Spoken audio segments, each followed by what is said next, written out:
Boa noite, alunos. Tudo bem com vocês? Espero que esteja tudo nos conformes. Então, estou gravando esse vídeo e essa semana agora nós vamos continuar, o trabalho sobre a expansão marítima, ok? Então, esse assunto, no caso, eu pesquisei especialmente em 2 livros, tá? Tudo bem? Então são esses 2 aqui, ó. Esse que é o Telares, bom, Gislaine Azevedo e Reinaldo Seriacopi, ok? E esse outro que é Gilberto Cotrim e Jaime Rodrigues, Saber e Fazer História, tá? Então, o que a gente pode falar a respeito da expansão marítima, né? É basicamente as grandes navegações, tá? Então, hoje em dia nós sabemos, nós temos dados, de satélite, enfim, tecnologia, diz que 71% da superfície da Terra é, na verdade, água, Naquela época a gente não tinha esses dados, não sabia a quantidade exata de pessoas que viviam no mundo, Na verdade, desde os tempos da antiguidade até a Idade Média, as pessoas ainda acreditavam naquela ideia bíblica, do Noé, dos 3 continentes, Europa, África e Ásia, Eles não tinham noção que existia América, que existia Oceania, enfim, tá?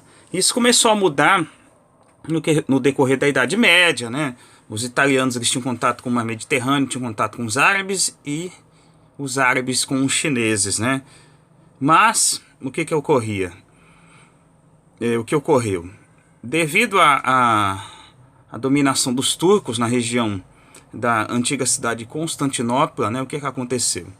Os produtos que eram comprados na Ásia, as especiarias, ficaram muito caras, Então os países da Europa tentavam buscar uma solução, para que eles conseguissem comprar esses produtos na própria fonte. E o pioneiro desses países que partiu para as grandes navegações foi Portugal, Então por que foi Portugal, É uma pergunta que a gente tem sempre que fazer, Por que foi Portugal, um país pequenininho e tal, Porque Portugal naquele momento era uma monarquia centralizada, unificada, organizada, A nobreza já tinha sido meio que controlada, pelo rei, enfim. Então eles conseguiram, tinham dinheiro, a burguesia junto com o rei também estava muito bem empenhada, junto com a igreja católica, Então não é só o rei, Então a igreja, o rei e a burguesia, Num projeto que era a expansão marítima, ok? Portugal tinha isso. Os outros países da Europa estavam vivendo guerras, estavam ainda na sua unificação, no caso da Espanha, A Espanha se unificou alguns anos depois, Principalmente a partir do casamento da rainha Isabel de Castela e o Fernando de Aragão, Mas até então, quando Portugal partiu para as navegações no final do século, no século XV, A Espanha ainda estava vivendo essas lutas, Até mesmo por causa do território, expulsar os muçulmanos e tal, Então eles não tinham condição naquele momento. Depois, no século XVI, a Espanha parte também para as navegações e logo toma uma dianteira, ultrapassando Portugal, Mas no início foram os portugueses mesmo, ok? Tá? Então, os portugueses, eles aprenderam com os antigos, Então esse é um ponto fundamental, que os antigos tinham feito, os gregos, os romanos, os fenícios, os árabes mesmo, O que eles possuíam, os chineses, eles possuíam de tecnologia, os portugueses usavam, Usavam porque eles não eram, bestas, Então eles aproveitavam o que tinha, tá bom? Para poder desenvolver as suas próprias tecnologias, tudo bem? Então, a expansão marítima, ela foi iniciada pelos portugueses, E com essa expansão houve um maior intercâmbio de pessoas, de mercadorias, ok? De produtos, tá bom? Então, pessoas da Europa passaram a ter contato com pessoas da América, No início houve um estranhamento, depois a gente vai ver sobre isso, Passaram a ter contato com outras regiões, tudo bem? Tá? E produtos também. Aí no caso, por exemplo, quando a gente fala de batata, milho, cacau, são produtos típicos da América. Então esses produtos passaram a chegar na Europa. E da Europa para cá vieram alguns animais que não existiam aqui, né? Então, cavalo, né? A cabra. Então eram animais que eram já criados na Europa, né? E foram trazidos para cá. Tá bom? Tem até um episódio da Carta do Pero Vaz de Caminha, né? Quando ele fala que os índios, quando viram a galinha, eles não conheciam galinha, né? Eles ficaram assustados, né?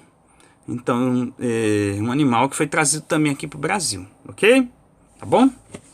Enfim. Então, quando a gente fala de expansão marítima, as grandes navegações, também teve as coisas ruins, né? Então, teve violência, né? Violência contra o índio. Eles escravizaram os índios. No começo, né? Você vê na Carta do Caminho e de alguns outros, era tudo muito bonitinho, né? Aquela amizade, né? Do quadro lá do Vitor Meirelles, né? A chegada do Martim Afonso, né? Era tudo muito bonitinho. Mas aí depois o que aconteceu, né? Depois essa amizade ela foi se deteriorando. Por quê? O português precisava de mão de obra, né? Uma extensão de terra tamanho do Brasil. E aí o que aconteceu? Ele recorreu à mão de obra do índio, mas ele queria o índio como cordeirinho, né? Como escravo. Enfim, o índio não ia aceitar isso, né? Como eu digo sempre, o português veio, roubou as terras do índio, pegou as mulheres dos índios, os índios reagiram, alguns fugiram, né? Enfim, e aí acabou a amizade, tá? Então, violência, que depois se reproduz também na questão da religiosidade do índio, né? Aqui na América Portuguesa, que é o caso do Brasil, não houve tanta violência por causa da religião do índio, né? Agora, na América Espanhola, foi um verdadeiro horror, né?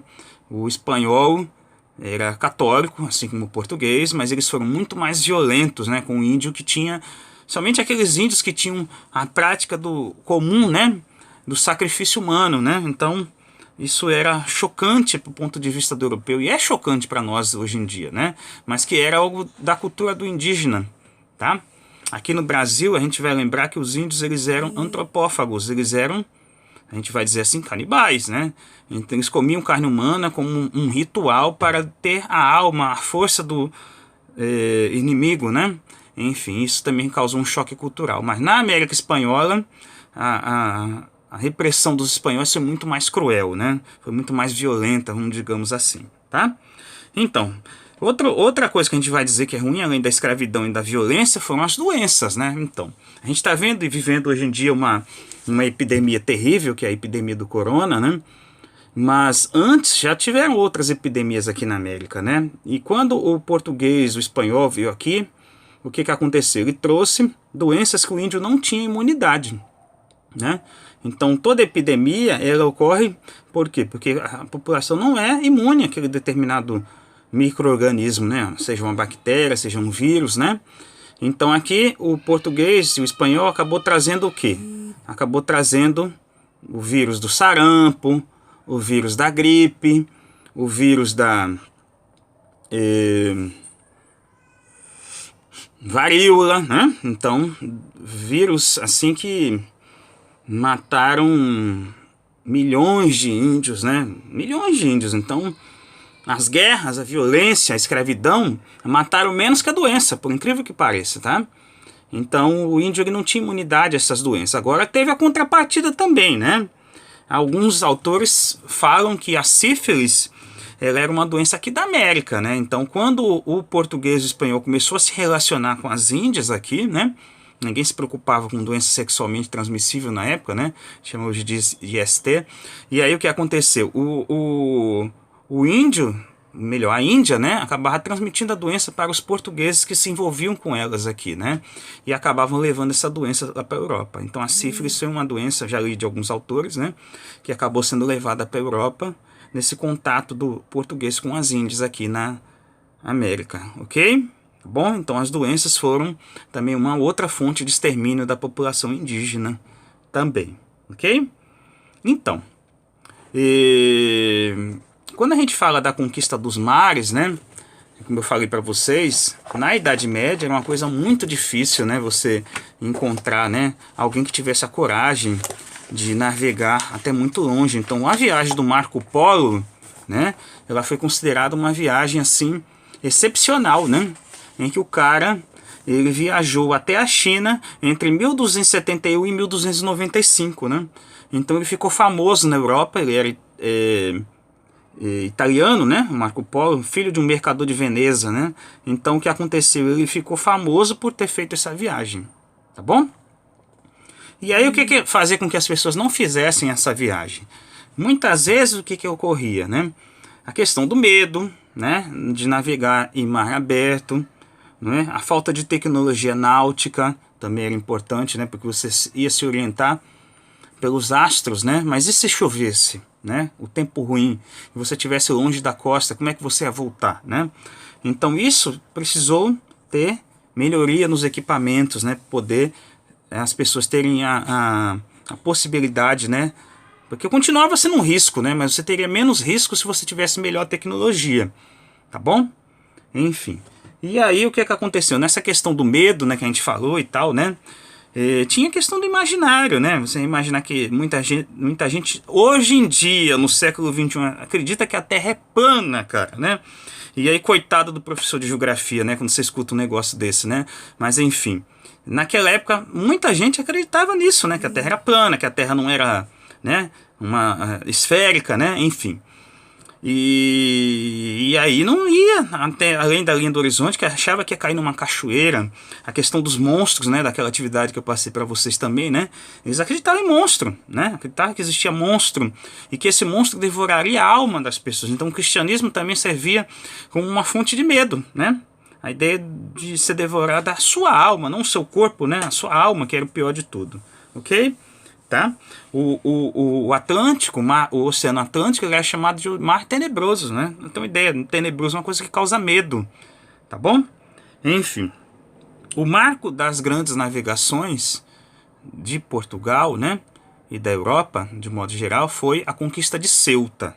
Ceuta é uma região que fica no Marrocos atual, foi em 1415, tá bom? Então, ali começou, tá? Então foi o marco da expansão marítima portuguesa aí no caso, tá?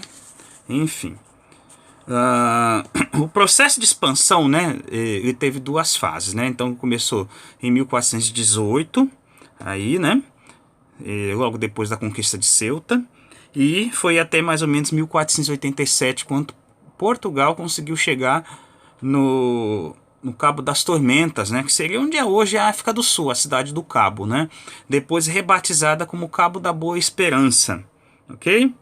E a partir do momento que o Bartolomeu Dias conseguiu ultrapassar o Cabo da Esperança, da Boa Esperança, ele pôde voltar para Portugal e aí deixou mais ou menos como seria quando o outro fosse fazer esse caminho, né?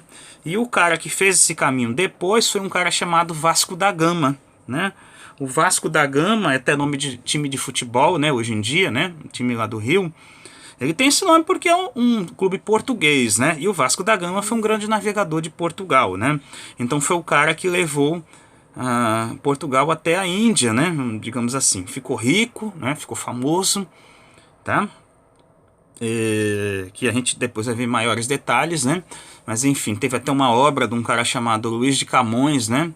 O Luís de Camões, ele é um poeta português que escreveu uma obra chamada Os Lusíadas, que trata justamente claro que é uma literatura, né, mas ele trata das navegações do Vasco da Gama até chegar até a Índia, tá bom? E ele mistura mitologia e tal, né? Então é um livro que eu recomendo que vocês leiam, Os Lusíadas, né? Tem versões mais compactas e aquelas mais complexas, né, digamos assim, tá bom? Que trata justamente desse momento, tá? Então, outros marcos importantes das navegações, como eu já falei para vocês, foi 1453 a tomada da cidade de Constantinopla pelos turcos, tá? Eles eram muçulmanos, então eles dominaram a região e começaram a dificultar a vida dos europeus naquela região, né? Constantinopla, ela era uma cidade inicialmente grega, se chamava Bizâncio. Depois, na época de dominação romana, passou a se chamar Constantinopla, em homenagem ao imperador Constantino. Tá? E depois, com o domínio dos turcos na região, passou a ser chamada de Istambul, né? É uma cidade hoje em dia da Turquia atual, ok? Tá? Então isso dificultou, como eu falei para vocês, a passagem dos europeus, só quem mais ou menos tinha mais acesso naquela região eram os italianos, né? Mas quando chegava na mão dos portugueses, por exemplo, esse produto estava muito mais caro, tá? Então por isso que os portugueses resolveram fazer um caminho diferente. Tudo bem? Então, uma outra coisa importante para a gente falar, né? Eu falei da Espanha e tal, né? Então a gente tem que falar um pouquinho do Colombo também, né? O Colombo foi um navegador genovês, né? Ele era italiano, mas ele fez o trabalho dele em nome da Espanha, né? Então ele acreditava já que a Terra era redonda. Ele era um dos que acreditavam nisso, né? Provavelmente ele teve contato com outras pessoas, né? Que tinham conhecimento do formato do planeta e tal, né? E só que ele, em vez de querer fazer o caminho para o leste, né? Partindo da Europa, né? Ele queria fazer o caminho indo em direção ao oeste, tá? Que sob qualquer ponto de vista pareceria uma loucura, né? Quando você olha para esse mapa aqui, ó, né? Esse mapa, tá? Tudo bem? Então, esse mapa, ele é um mapa europeu. Então, deixa eu tentar. Então, o que acontece, né? Os europeus, eles faziam o caminho Europa e contornavam o continente africano, ok? E depois eles faziam, né, a ida até a Índia. Agora, o que o Colombo queria? O Colombo queria fazer o caminho contrário, né? Ele faria então um caminho da Espanha em direção ao oeste, né? Só que ele não sabia que tinha um continente americano no meio do caminho, né? Depois eu vou colocar as imagens do livro para vocês poderem entender o que eu estou querendo dizer, tá bom? Ele não sabia da existência do continente americano no meio do caminho, então ele achava que seguindo pelo oeste, se você pensar com a lógica, não tem o continente ali no meio, né? O continente americano faz sentido, tá? Mas enfim, é isso. Então ele acabou trombando no continente americano, né? Ele convenceu os reis, né? Uma parte importante, os reis da Espanha a financiar a viagem dele, né? Que era Isabel de Castelo e Fernando de Aragão. E ele chegou, na verdade, na América. Ele chegou na região onde é hoje o Haiti, Cuba, República Dominicana, enfim. Mas ele achava que estava no Japão, né? Eram ilhas, então ele achou que estava nas ilhas do Japão, enfim. E ele morreu achando isso, né? Então ele fez várias viagens para lá. Morreu achando que tinha chegado na Índia, né? Nas Índias, como eles diziam antigamente, né? Que seria o equivalente à Ásia atual, ok? Então por isso que ele deu o nome de índios, os habitantes da Índia, né? Das Índias, então os índios, né? Ele não sabia o nome dos habitantes daqui da Terra, né? Por isso que a gente chama os indígenas hoje em dia, os nativos da Terra, de índios, né? Por causa do equívoco do Cristóvão Colombo, né? E só foi descoberto que ele tinha errado, quem descobriu isso foi um navegador posterior a ele, né? Que foi o Américo Vespúcio, né? Que ele descobriu que, na verdade, as terras que o Colombo tinha descoberto eram terras de um novo continente. Por isso, o continente passou a ser batizado como América. Mas, na verdade, se fôssemos fazer justiça, deveria se chamar Colômbia, né? Depois eles criaram um país chamado Colômbia, né? Mas o descobridor europeu da América, né, oficial, foi o Cristóvão Colombo, né? Mas quem acabou batizando o continente foi o Américo Vespúcio, por isso América, ok? Tá bom?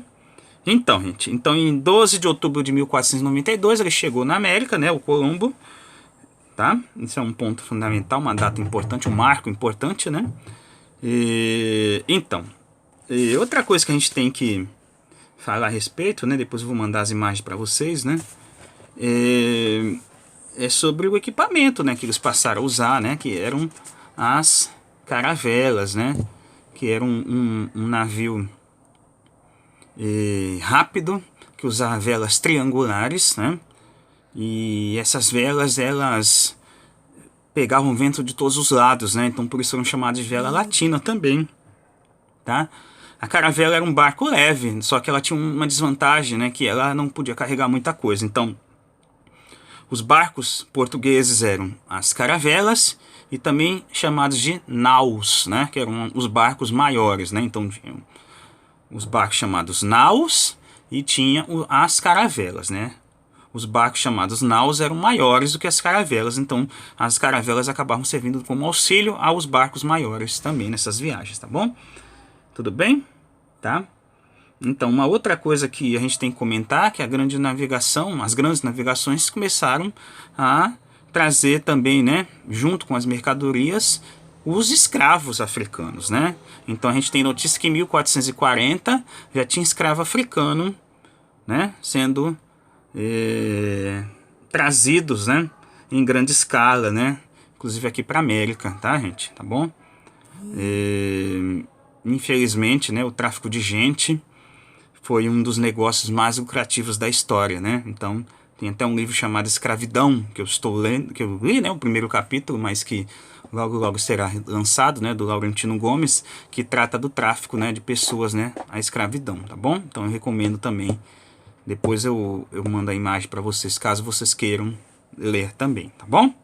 Enfim, gente, então, em relação às navegações, é importante lembrar, né, que tem a lendária Escola de Sagres, né, que até hoje alguns historiadores dizem que existiu, outros dizem que não, né, enfim, que seria um local onde as pessoas se reuniam para trocar conhecimento sobre navegação, onde teria cartógrafo, cosmógrafo, navegador, né, enfim, pessoas que conheciam, né, o uso dos equipamentos náuticos, né, enfim, a balestilha, o astrolábio que a gente já viu, né, naquela atividade, a bússola, né, que já tinha sido inventada há 1000 anos antes das grandes navegações pelos chineses, né, a gente já comentou já, né, o povo que talvez tenha inventado mais coisa no mundo, né, enfim, os chineses inventaram a bússola, mas ela era um pouco diferente, depois ela foi aperfeiçoada, né, pelos europeus, né, e aí ela foi um instrumento mais preciso, né, digamos assim, né, melhor, muito melhor do que os outros que vieram antes, tá bom?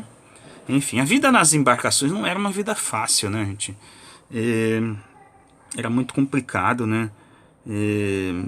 Tinham vários tipos de trabalhadores, né? Tinha os marinheiros, que eram as pessoas que já eram experientes, né, na função, né? Os cozinheiros, né? As pessoas que trabalhavam, né, de modo geral, né, nas navegações, né? Então esses que seriam, né, carpinteiro, despenseiro, cozinheiro, né? Então que iam no navio, tinham experiência, né? Tinha o grupo dos grumetes, né, que seriam as pessoas que faziam a primeira viagem, tudo bem? E tinha os pajens, que eram menores, que trabalhavam junto para aprender a profissão, né? E não tinha privacidade dentro do navio, era muita gente no navio, né? O navio podia ter, né, de 50 a 100 pessoas aproximadamente por viagem. O capitão ficava com a melhor parte da comida. A comida às vezes estragava, às vezes não, estragava muitas vezes, né? Enfim, não tinha higiene, tá? Pra você ter uma ideia, o vaso sanitário era pendurado na murada do navio. Imagina você lá, né, fazer suas necessidades pendurado, né? Imagina o medo de cair lá embaixo, né? Vamos pensar assim, né? Ou então, quando não tinha isso, era dentro do navio. Imagina o fedor que não ficava, né? O navio não tinha conforto, a não ser pro capitão, né? E tinha um pouco mais de conforto. Então era muito comum revolta, né? Motim, em que muitas vezes eles conseguiam dominar o navio, né? Mas às vezes, quando eles não conseguiam ir bem na revolta, eles eram punidos de forma bastante cruel, tá? Tudo bem? Então, viajar não era nada fácil naquela época, né? Era perigoso demais, tudo bem? Então, eu esqueci de falar a respeito do Tratado de Tordesilhas e a bula intercoeteira, né? O que era a bula? A bula era um documento emitido pelo Papa, né? Então, no caso, a bula intercoeteira seria a divisão das terras, né, do Novo Mundo, né, entre a Espanha e Portugal. Só que eles deixaram um pedaço muito pequeno para Portugal. Depois eu vou mandar as imagens, tá, gente, disso que eu estou falando para vocês. Seria 100 léguas a partir das ilhas de Cabo Verde, né, o que daria para Portugal basicamente nada da América, né. Então Portugal só teria a África. E aí Portugal contestou, ameaçou de guerra na Espanha, né. Portugal era um país poderoso na época, né. E aí o Papa, né, o Papa da época, ele resolveu que era melhor que a Espanha e Portugal entrassem em um acordo, né, que foi o chamado Tratado de Tordesilhas, que aí sim Portugal passou a ter terras aqui na América, né, 370 léguas a partir das ilhas de Cabo Verde, né? Então é aquele território que seria mais ou menos mais ou menos da altura da ilha de Marajó até a altura mais ou menos de Santa Catarina, no Brasil, né? Teria a maior parte do Brasil, se fosse mantida pelo Tratado de Tordesilhas, que foi de 1494, pertenceria à Espanha, né? Então Rio Grande do Sul, a maior parte do Paraná, né, Santa Catarina, os estados do Centro-Oeste, né, boa parte deles, né, no Norte, então nem se fala, né, seria tudo de Espanha, né, mas aí depois a gente vai ver esse tratado acabou não sendo respeitado por parte dos colonos, né, portugueses que vieram se estabelecer no Brasil, tudo bem? Tá? Então, uma outra coisa que a gente precisa falar a respeito, né, é sobre que nos navios já tinha uma arma de fogo, né, porque coincidiu com a pólvora, né, a invenção da pólvora. Então os navios eram equipados com canhões, né, para, no caso de serem atacados. E os piratas também tinham um navio com canhão, né, então tinham batalhas navais, né, tá bom? Quando eles estavam no meio do mar, tinha os piratas, os corsários, né? Os corsários eram autorizados, os ladrões autorizados, e os piratas eram os ladrões que não eram autorizados, né? A própria Inglaterra fez isso muitas vezes, né? Autorizando piratas, né, a serem corsários, né? Por exemplo, Francis Drake, né? Ficou muito famoso, né? Como um tremendo de um ladrão e ganhou aí, inclusive, o título de Sir, né? Por ter roubado muita categoria, né? Em nome da rainha da Inglaterra, né? Então eles dividiam o lucro, né? Com a rainha, com o reino, né? Então a rainha permitia que eles roubassem coisas da Espanha, né? E de outros países também, tá bom? Qual era a alimentação das pessoas no navio? Bolacha, vinho, queijo, bacalhau, azeite, vinagre, presunto, carne, peixe, etc. Quase tudo estragava, né? Uma viagem muito longa. Acabava que eles comiam biscoito durante muito tempo, muitos ficavam mal, né? A água até estragava também, falta de vitamina C, muita gente ficava doente, né? Uma doença chamada escorbuto, que a gengiva incha, e depois que a doença se manifesta, a pessoa acaba vindo a falecer, né? Sufocado, né? Uma doença terrível. Alguns raspavam a gengiva com um canivete, né? Só de imaginar, né? A situação desses marinheiros da época não era nada fácil, tá bom? Tudo bem, gente? Então, por hoje a gente encerra, né, esse vídeo. Espero que vocês tenham gostado. Depois eu prometo que eu vou postar o capítulo, né, do que eu acabei de falar para vocês. Gostaria que vocês colocassem no Classroom, né, no Google Sala de Aula, as dúvidas de vocês também, né, sobre o vídeo e tal, né, tá bom? Se cuidem e até a próxima, se Deus quiser.